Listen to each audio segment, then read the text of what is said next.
It's lights out and away we go. Hello, and welcome back to Away We Go podcast, a Formula One podcast that goes beyond the track limits to talk about travel and lifestyle surrounding the sport. My name's Diane Bortoletto, and today I'm in Margaret River. And welcome back to the show, Ciara Gillan from Formula Live Pulse. Great to see you. Thank you for having me back. Great to be back. What a special day. It really is. This is monumental, like absolutely amazing, because we've just had, well, it used to be called the Spanish Grand Prix, but it's now called the Barcelona Catalunya Grand Prix. Because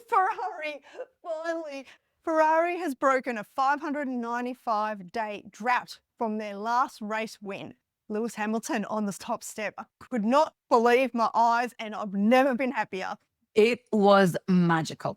I've been thinking about it. What would be the one word I would describe that race? And honestly, it was magical. I didn't see it coming. I did my predictions on both our platforms, and Hamilton was not there. I think I had him in third. And I just didn't see that coming. And it was so magical to watch. Yeah. It was, yes. So Lewis Hamilton from Ferrari, this is his first race win in, I want to say, well over 670 days.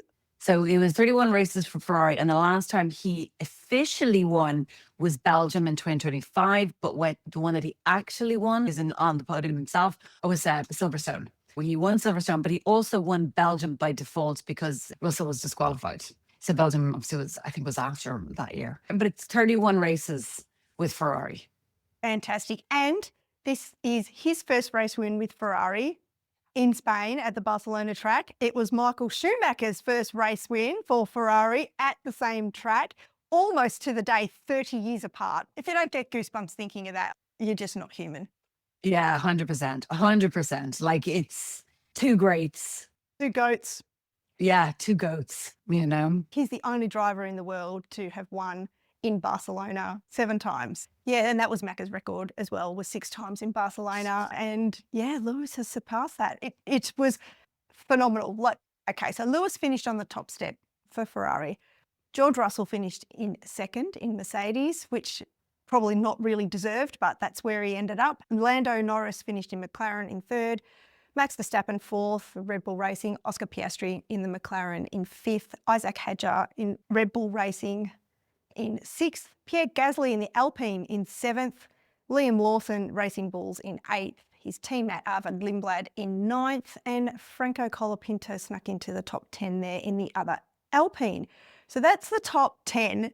George Russell took pole position for this race, right? And which was a bit of a blow because we were all on the Kimi Antonelli train, I suppose, and hoping that Kimi would continue his winning streak, because that is such a lovely story and just felt really wholesome, and Kimi had the momentum. It was fantastic as a spectator to watch, and obviously totally biased Italian, not to be. Lewis Hamilton qualified in second and Kimi Antonelli qualified in third. Then Lando, Max, Isaac, Oscar in seventh, Liam Lawson in eighth, Nico Hulkenberg in ninth, and Charles Leclerc qualified in 10th because he went off and had a crashed into the wall during Q3. So he didn't even get a lap time in, which is why he started in 10th. Now, let's just break down this race, right? I've got to admit, the first half, I was yawning. I found it pretty boring. Oh my God, no, how? Okay, I don't know what the commentators on Sky were saying, okay? But I was watching Lewis, okay? So when Lewis didn't take the lead, I thought, oh no, there's nothing's going to happen here, okay? Yep. And when they pitted on lap 12, which was literally the borderline of when you pit, was for softs. Oh my God, Yep. This is going to be a long race for Ferrari, okay? And then he pitted early, right? He pitted early, yeah. So he pitted basically on the border. And I think it was 12 to lap 15 for softs or something like. So it was just the earliest you could go. He did it and was like, oh my God, what the hell? And then Mercedes covered him off. And I thought, oh, that's interesting. And then Lewis came out on these mediums and he was flying. There was just something. I was watching Lewis. Mercedes were like, oh, Norris this, Norris that. Norris is your concern that. Obviously, they were also concerned about Kimi as well. But I was watching Lewis fly through that thing and I thought, oh my God, Ferrari are on a mission. That man is on a mission. So for me, that became interesting. You know, obviously the first stint and whatever else, you thought, okay, Mercedes are going to just be away with this. I don't know. I had an eye on Lewis, and I thought something special is happening here. I think the other thing was that what really shocked me was the determination. I had not seen Ferrari that clear, that determined in so long. That strategy was like, we know exactly what we're doing. We're going to hit it and we're not going to be afraid. And it was really like, we're coming for you, Mercedes. You're either going to, what's it like chicken? You're either going to swerve or you're going to come. Swerve first or go head on. Exactly. And in the first one, they went, okay, we're going to match you. And they pitted George. And even George said, oh, are we doing a 3-stopper here? Like, what's going on? You know, he was like, why the hell are we pitting so early? And then they didn't pit in the second time. And I thought, oof. Oh, you're not paying attention, boys. Mercedes, you are not paying attention. So. Yeah, Lewis, he did a 3-stopper, which I don't think anyone was really expecting, but the track temperature was like 50 degrees. It was so hot. So the tyres were really struggling to, I suppose, last any kind of distance. Lewis was first to pit around, like you said, around lap 12. Then he pitted again. Lewis's second pit stop was lap 27, which again, with a race with 66 laps in total, like that's still like pitting at lap 27 is really early, especially for those conditions because it was hot, like I said, and the tyres were struggling in the heat. I remember thinking, there's no way this guy is going to survive 30-something laps. I remember thinking, he's going to have to pit again. And I was nervous about the fact that they pitted.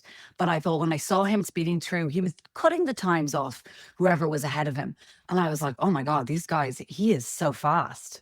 And then when he came in for a third pit stop, I was like, oh my God, everybody, you better pay. That's when I started really perking up and paying attention, because up until that point, George Russell had been mostly in the lead most of the time. And, you know, I was not overly excited about that, I'll admit. After that third pit stop, oh my God, that Ferrari was on rails. Lewis was just increasing his lead every single lap. He was on fire, and honest to God, it was just a beautiful thing to watch. 100%. Do you know what he said in the interview afterwards? He said, because everyone was talking about how that they, on their third stop, they had the VSC. And so, you know, they caught a break and they pitted on the VSC. And I remember thinking before that, I was thinking because I knew the same as you, I was like, oh my God, he's going to have to stop a third time. There's no way he's going to do 40-something laps or whatever on those mediums. But I was looking at him thinking, okay, he will probably be fast enough. Like maybe he'll pit around the time that George pits so that he'll have the better time or whatever, you know. But anyway, got the VSC, got very lucky and was like 2 seconds ahead and then just continued on. But he actually said afterwards, he said, we were robbed by that VSC of a chance to have a battle. And I thought, that is a man with confidence. That is a man who knew that he had a fast enough car to take on those Mercedes. Yeah. Where did this come from? He had the lead before the VSC, before the virtual safety car. I don't think it would have changed the result at all. Lewis still would have taken that top step. And just watching how emotional that he got, watching him pour his emotions into, you know, his mechanics and the team when he was up on the podium, you could tell how much that meant to him. And, you know, the fact that he thanked his fans and said that they were the reason that he was able to pull himself out of the dark place he was in. Because last year was the worst season in the history of the planet for Lewis Hamilton and Ferrari. It was really hard to watch as a Ferrari fan. It was almost like being an Essendon fan to all our Australian listeners. But oh my God, it feels good to be back. Oh. Yeah. So maybe this is the moment that I say this, okay? I have to hold my hands up for last week because you did say the Lewis Hamilton effect. And the minute you said it, I was like, oh yes, you're right. And it is true, the Lewis Hamilton effect. It has only taken him a year and a half. But I'm so glad to see Ferrari listening to him. I'm so glad that Fred Vasseur didn't take in this amazing, talented 7-time world champion and not listen to him. You know, maybe a lot of people don't know this, but Ferrari are an institution. Okay, so right, if there's any new Formula One fans out there, Ferrari's an institution. They've done things the same way for years and years. And Simone, my boyfriend's Italian, so I learned a lot about Ferrari more and more with him. And so bringing in someone like Lewis, who's British, first of all, who's got different culture and different experiences, you know, it's a shock to the system, both for them and for Lewis, you know. But he's won 7 championships. He is the GOAT. He is a master. As you mentioned, Michael Schumacher got his first win with Ferrari in 1996. He didn't win his first championship until 2000. It took him 4 years. That's how long it took him to change things in Ferrari to get that championship. Now, I'm hoping it's not going to take Lewis 4 years, but they're an institution. They're an institution and they're hard to change.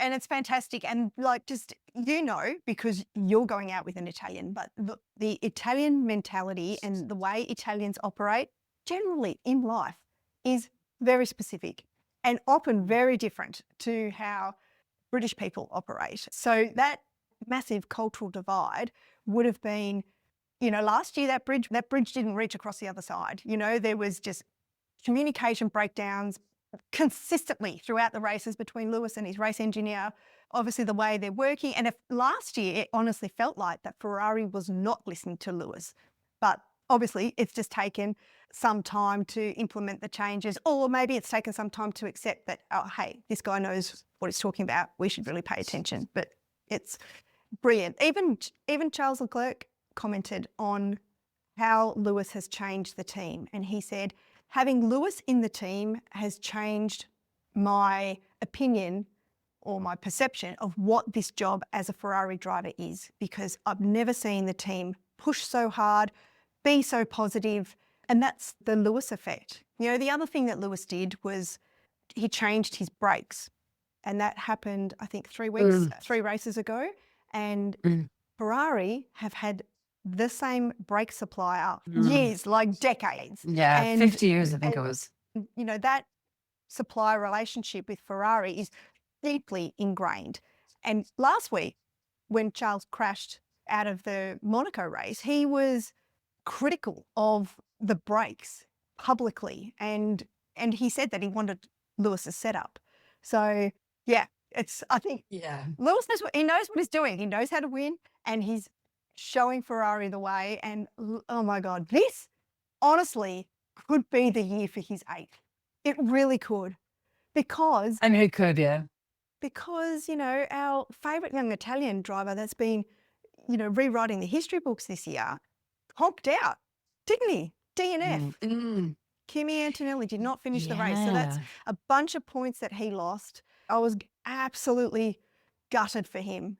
But I was so excited for Lewis that I kind of didn't pay too much more. I didn't dwell on the Kimi Antonelli retirement too much, because I was so excited for Ferrari and Lewis. Also, Charles Leclerc, another DNF this week. Yeah. Okay, let's start with Charles for a second, because I'm really glad to hear you say that, to him talk about the impact of Lewis and the changes and the positive result that having Lewis in the team had made, because Charles is deep now 2 races and he's crashed, I think, in both qualies. I think he crashed. No, he didn't crash in quali in Monaco, but he crashed somewhere, I think, maybe in a free practice or something.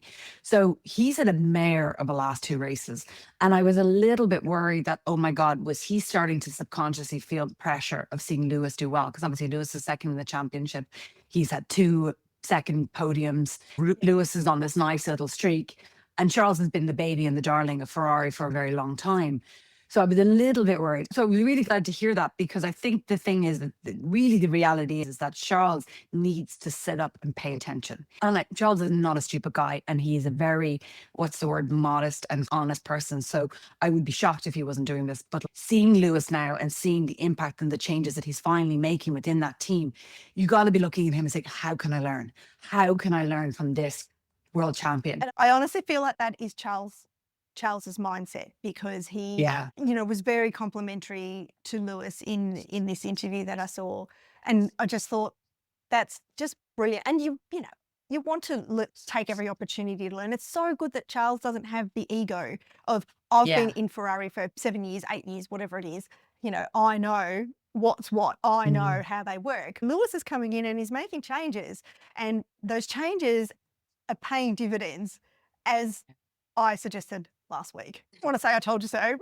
Well, listen, look, I agree with you about the Lewis impact. I do. But I was worried that Charles wasn't getting that. I was also worried that the Lewis impact wasn't actually making inroads within Ferrari. I love Ferrari. I would love to see Ferrari back to its glory days. For me, the biggest crime would be Charles Leclerc ending his Formula One career and not winning a world championship. I would love to see him. I just was a little bit worried that Ferrari wasn't following through, that they had this mentality of we've won world championships over the years and we know what we're doing and we don't need to change. And it's like, well, you haven't won since 2007. So come on, you know? Has it been that long? Wow. Yeah. 19 years. Wow. Yeah. Yeah. Kimi Räikkönen. Yeah. There you go. The last time that Ferrari won a race was Mexico 2024, 2 years ago. So it's been a dry 2 years for Ferrari fans, and we are celebrating as we should. So that's brilliant. But Charles had a awful race. He lost hydraulics in his steering, didn't he? That's right. It's disappointing for Ferrari because of points. He wasn't in a bad place. He had beaten Piastri, so he was, going to be fourth or fifth or something. He was going to be fifth, I think. So he wasn't doing too badly. He was doing a really good stint on those mediums actually in the beginning. He only pitted twice, actually. He had 2 really good stints, and then after that, he just sat behind Verstappen and didn't seem to be making any inroads towards him. Even Verstappen was getting faster towards the end of his last stint, which was mad. But yeah, Charles could have got some nice points for the championship, which is very disappointing. Yeah. The only good thing is that Mercedes also DNF'd, so they only had one driver getting points. So it was, because Ferrari are not that far behind them in the championship. In the Constructors' Championship, we've got Mercedes on 262 points. Then we've got Ferrari trailing on 190 points. So that's a 72-point difference. Remembering that it's 25 points for a win, 18 points for second, 15 points for third, and it goes down from there. McLaren are on 141, so they're trailing Ferrari by 49 points. Maths on the go, my God. Red Bull Racing on 89 points, Alpine on 57, then it's Racing Bulls, Haas, Williams, Audi, Aston Martin, Cadillac, 0. No points for Cadillac, 1 point for Aston Martin. And that was Fernando Alonso last week in Monaco. Now, Alonso has come out and said that this is probably going to be his last Grand Prix in Barcelona. When I first saw that, I was like, no, he's going to retire. No. But then I remembered that Barcelona is doing alternate years with Zandvoort, the Dutch Grand Prix. So for next year, there'll be no Barcelona Grand Prix. It'll be in the Netherlands. And 2 years from now, Fernando Alonso's thinking it's probably unlikely I'll still be driving. Have you heard the rumors? So the rumor. Go. Yeah, so let's see if they're the same. So I heard the same thing and thought, oh my God, no, he's going to retire, but then realized the same thing as well. And then I heard the rumor that apparently he's being seduced, courted, whatever, by his conflict of interest manager, Briatore, to go back to Alpine, which I think is absolutely hilarious, seeing as he dropped Alpine in his dust. But apparently now Aston Martin are trying to woo him with a big role within Aston Martin to keep him. So I don't know what's going on, but Fernando Alonso, I don't think anytime soon. No, I mean, Alonso has said in the past that he'll be with Aston Martin for pretty much the rest of his Formula One days. If not driving, then another role within the team. But, if Flavio's waving a big check and, they've got history, Crashgate together as well, who knows? Who knows? I mean, it'd be quite something for Fernando to change teams at, 45 or however old he is. It's nuts. I love how you just dropped that little dagger, Crashgate. If you don't know what Crashgate is, look it up. It is the most controversial thing to ever happen in Formula One. And the fact that Flavio Briatore is even in the paddock is something else. So, yeah. Well, after all that and the retirements and Lewis picking up 25 points with the win, the driver standings at the moment, we've still got Kimi Antonelli leading the Drivers' Championship on 156, Lewis Hamilton 115. So there's 41 points between them at the moment, which is less than 2 race wins and 2 DNFs. So it's still a gap, but it's at this point in the season, after 7 races, when we've got another, 15 races to go. So there's still plenty of opportunity for this to swing around. In third place is George Russell on 106. Charles Leclerc is on 75. Lando Norris on 73, quite close. And Oscar Piastri on 68. Oh, so positions 4, 5 and 6 are pretty close. And then Max Verstappen in 7th place on 55 points. Yeah. And then Pierre Gasly in 8th in the Alpine in 41 points, which is... And anyway, so that's the Wow. drivers. Yes, I know. While we're talking about Gasly, I just wanted to mention the controversial, in my opinion, decision to give him the 3rd place podium from Monaco. I just think like, Wow. yeah, wow. I get why they appealed it. I get why they were given it, but I think it's very unfair to everybody else who did it, who served their penalties, one of which was Oscar, who deucedly served his penalty. He should have been on the podium. And George also should have been on the podium as well. So I think that it seemed a very unfair thing to say, oh yeah, hey, we recognize that there was a mechanical fault with our system, and therefore we're going to take back the 2 speeding penalties, but we're going to leave it with everybody else. You know what I mean? Even though it's the exact same, they got faulted for the exact same reason. Exactly. So just backtracking for anybody that missed it. What happened in Monaco was that the timing system in the pit lane was, you enter the pit lane at point A, you stop at point B, and your speed is calculated. But it was not accurate. And the FIA were dishing out penalties for speeding in the pit lane like nobody's business in Monaco. And as a result of all those 5-second penalties, most of the drivers served those. So like you said, Oscar Piastri served his 5-second penalty. George got 2 5-second penalties. He got 1 for speeding in the pit lane. And then when he pitted, when they double stacked under a safety car, the team just pitted George and he didn't serve his 5-second penalty. So he got another penalty on top of that for not serving his... So what the FIA have said, because Alpine protested or appealed the 5-second penalty, and the FIA somehow, remarkably, have done a total backflip. They reversed the penalty for Pierre Gasly, but they haven't reversed the penalty for everybody else. And they're saying that they can't because drivers serve their penalty. So what this means for the future is that if drivers are given a 5-second penalty for speeding in the pit lane or other penalties that might be able to be appealed post-race, I think drivers are not going to serve that penalty, because once the penalty's served, there's no room for appeal. Like the FIA can't change the outcome. But and what sort of precedent does that set? I think it's a very slippery slope, and I think the FIA have made an absolute balls up of this decision. It's not good. Yeah, no, 100% agree with you, 100%. Obviously, I feel for Gasly, and obviously would love for him to have gotten that podium. And that's the reason why he's on 43 points, by the way, because he got himself a lovely 15 points from that podium. But the reality is, without the other penalties for the other drivers, Gasly wouldn't have been in 3rd. So it's not really a fair, accurate situation. I mean, I even saw an interview with Colapinto, and he was like, yeah, we were fighting for trying to be on the podium. And I'm like, dude, what are you on about? The Alpine is definitely in a better shape than it was last year, but you're not podium guys just yet. You really aren't. And that was a fluke. And it was really because other drivers suffered the same fate as you, but they decided to serve their penalties. They did the right thing and served their penalty, which is what you're supposed to do during a race, not serve the penalty. I hope the FIA do put out a ruling about this and amend the rules, because otherwise it's just set up a precedent for race results to be a total mess. The sad thing is, you're right, with Pierre Gasly, he probably wouldn't have got the podium had all the penalties been reversed. All those penalties weren't served up in the first place. It's really sad, though, to have 3rd place in Monaco, of all places, and not get that glory of being on the podium, and having that 3rd place awarded after everything's all over.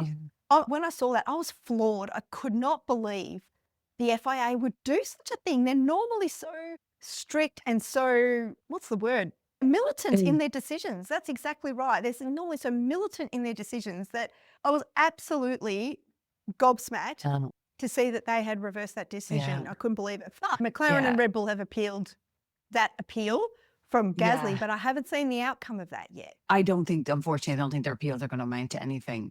I think I said this during the podcast last week. I was shocked that FIA didn't stop and go, hang on a second, we've had 3 people with speeding fines or whatever.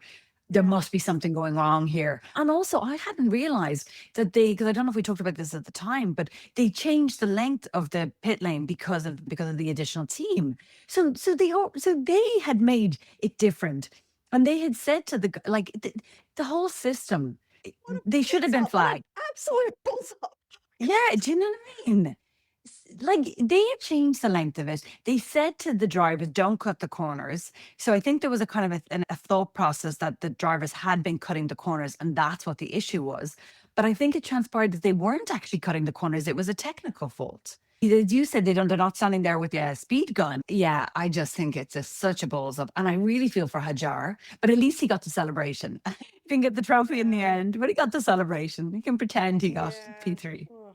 I know. It's just the whole thing is just an absolute mess. And let's just hope that the FIA and Formula One and all the teams come to their senses, and the FIA puts out some clear rules about this, so this never happens again, and that the FIA and Formula One adopt cutting edge technology, which the sport is known for, to measure these things accurately. Yeah. I mean, that's not asking too much. If the police can do it in every single country around the world, surely the FIA can do it, right? 100%. Oh, rant over. Yeah. Okay. Yeah. Okay. But okay, so let's go back to Mercedes. We mentioned obviously Kimi DNF'd, but I just wanted to talk about George and George's performance, and then also about Kimi's overtake, where he went second. And I just thought I do think Kimi is unleashed.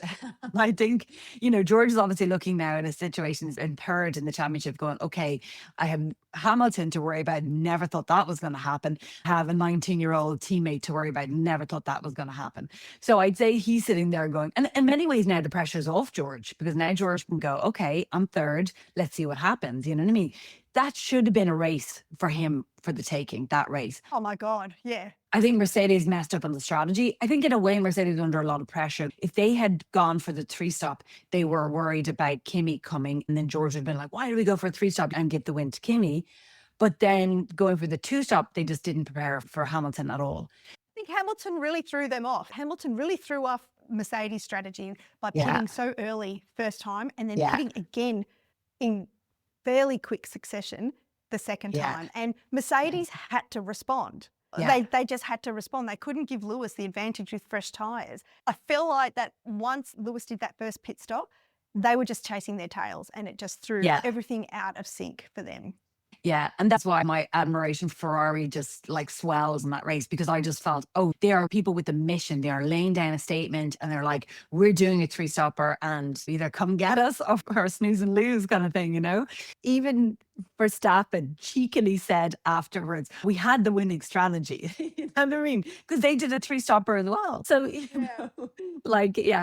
But I think George, I do think there's a difference between George and Kimi's car. It's not just about pace, but the fact that Kimi overtook him. He waited and he waited because Kimi was driving erratically. Let's admit it. He was getting black and white flags, so close to getting a penalty for going over track limits, but he still managed to stay calm and overtake George. And if it wasn't for that technical fault, he would have finished in P2, where he kind of rightly should have been from the performance of the race. Exactly right. So Kimi, no doubt about it, outdrove George Russell all race. Yes, he was pushing, and yes, he did do some track limit infringements, but he didn't get a penalty, and then he didn't finish the race either. So that was really quite sad for Kimi. It'll be interesting to see how he bounces back from that, because he just was riding that wave, right?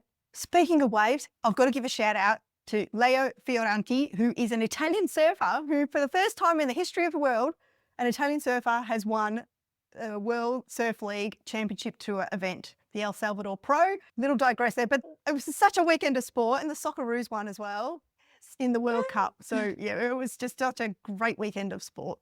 Okay. I feel like George got lucky getting that second place in Barcelona, and that's what happens in racing. It swings around and goes around. Sometimes the luck falls your way, and sometimes it doesn't. McLaren have had some huge reliability issues as well. I think Nara said this was the first race in a while that he'd actually finished, So, because he didn't finish, he DNF'd in Monaco, and he DNF'd in one of the other races. So, yeah. And it's really been nondescript. You know, Barcelona was a nondescript race for McLaren, really. We didn't really see them on the screen very much in the broadcast. They were just there. Yeah. Although, you know, Lando finished in third. Yeah, I mean, he was lucky. He was lucky. He was in the background. He wasn't too far away from George and Kimi. As he said himself, he was watching them to see if they might fight and, you know, he'd get second or third or something. He said himself he was lucky Kimi DNF'd, but he was never, in my opinion, looking like an actual threat to the guys. He was just there. He was keeping up with them, but he wasn't attacking. And Piastri was nowhere. I mean, what did I think Piastri ended up fifth? But again, that was just because of Kimi and because of Charles. As a massive Piastri fan, my heart's breaking for that guy. He won Barcelona last year. Like, where is the Piastri that we love and know? What's going on? I get the McLaren are struggling, but Norris, apart from a couple of DNFs, Norris is still getting up there, you know? I mean, there's not a huge point difference between the two of them, again, down to DNFs. But like, Piastri just, it was underwhelming. It was underwhelming. But with Piastri and McLaren, I feel like the car is just not there. And Oscar's just not able to get the results, or maybe he doesn't have the confidence in the car to really push. I felt really bad for him as well this weekend. It was just like, you're just having such a meh season, you know.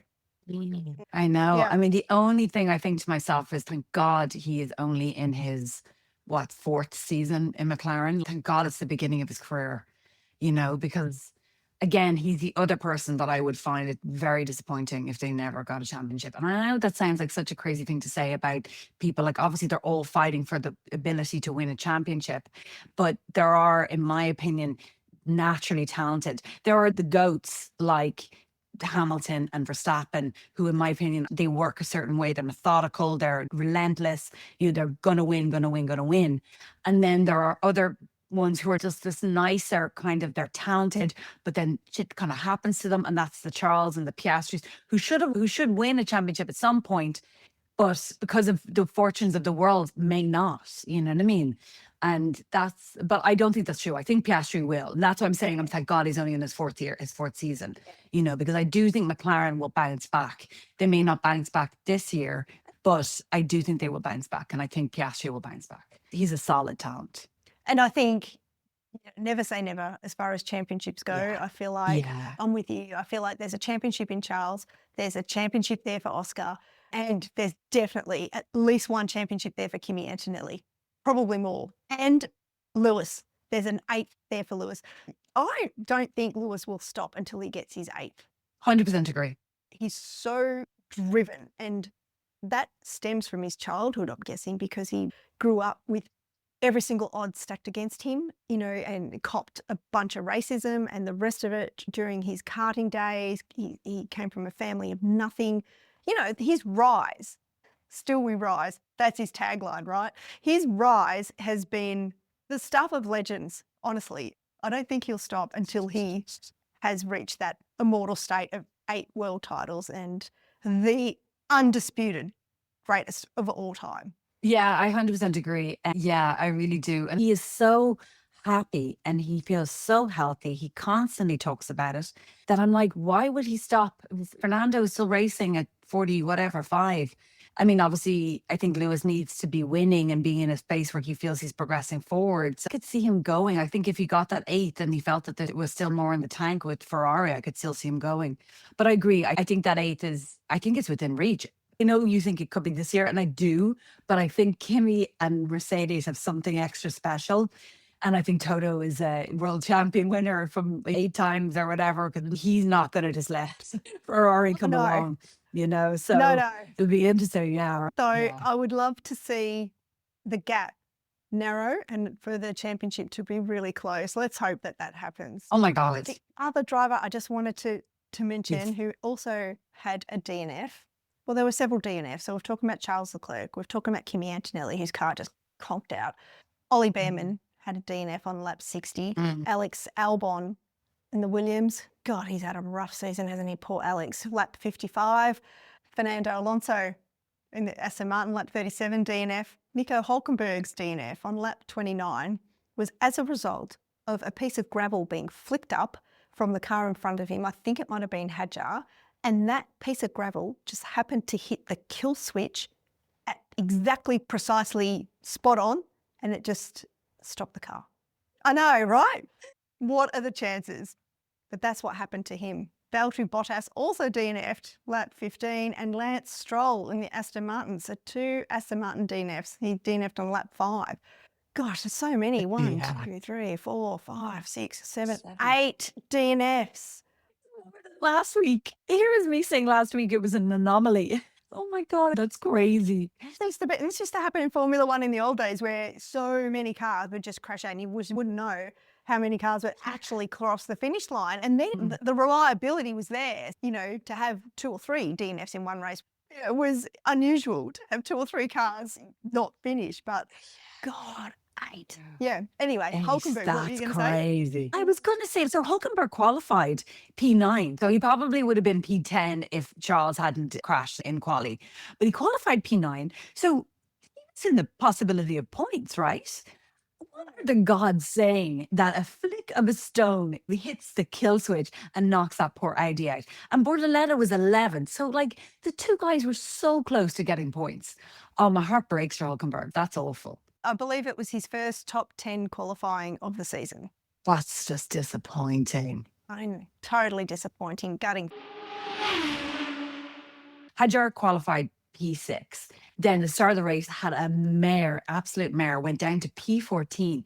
Then man spent the whole race. He did the most overtakes in all of the race. You can actually check it out on the desktop version of the app. But Hadjar had the most overtakes of all of the drivers, and ended up back where he started at P6. Amazing. Oh, there you go. Yeah. That's a little fun stat. Yeah. What else you got?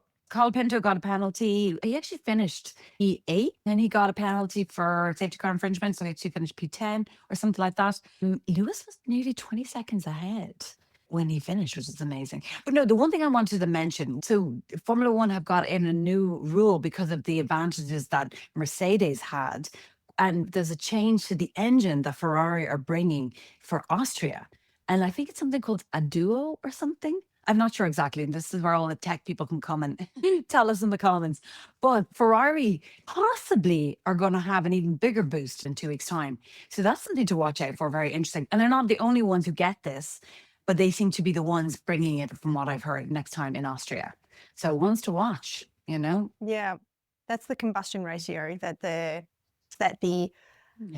Mercedes have an advantage of, because they found a loophole in the regulations. Well, that's exciting. Okay. For me, it was a very slow start to the race, and then it really picked up, and the result was nothing short of legendary. I'm still beaming. Like, as soon as I got up this morning, I'm like, right, I'll put on all my Ferrari merch, and I've been strutting around the house in it all day, feeling very smug. Congratulations to Lewis Hamilton. Well done. And to Ferrari. Great to see you back where you belong on the top step. It's brilliant.